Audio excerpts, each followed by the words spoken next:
Свидетели Черепчинского переселения. Автор Шестаков Миша. 6 класс. Средняя образовательная школа номер 26. Актуальность. Изучение фактов. Участие детей во время войны. Это надо свято чтить и помнить, потому что это не только горе одного человека, это горе целого народа. Цель – расширить свои знания о тех трагических событиях войны, о подвигах детей, осмыслить и помнить, изучить и помнить об истории Черепчинского переселения и его роли в моей семье. Свидетелем выживала моя прабабушка Екатерина Михайлова.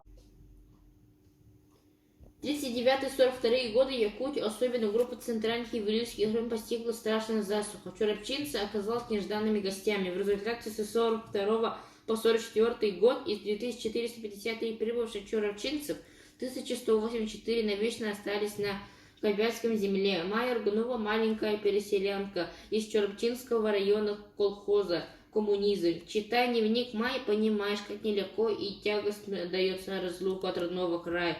Но все для победы и для фронта. Им ничего не жалко. До свидания, родная Черепча. Мы едем ловить рыбу для фронта, для победы. Пишет Майя, догадываясь, какая тяжелая участь ждет ее и ее семью. Здесь мы видим детское любопытство и восторженность.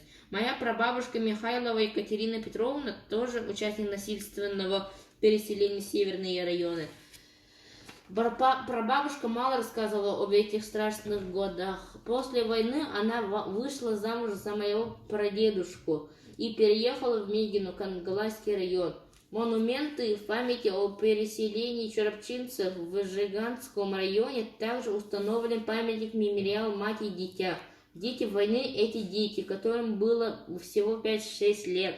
Когда началась война, но эти люди выстояли, строили наше будущее. Они не плакали, они не жаловались на трудности. Кто-то из них даже сказал, что все слезы остались в детстве. Наш музей стал центром гражданского и патриотического воспитания учащихся через живое общение с ветеранами тыла и детьми войны.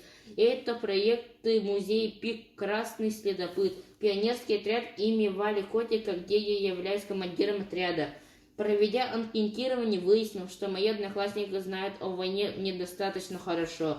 Я считаю, что современным школьникам нужно больше читать о Великой Отечественной войне, о подвигах пионеров-героев, посещать музеи, смотреть кинофильмы и никогда не забывать о том, какую цену завоевана победа. В заключение. По ходу исследования я пришел к таким выводам. Изучение уровнем осведомленности о подвигах юных героев войны, о тех трагических событиях во Великой Отечественной войны, которые затронули далекую Якутию.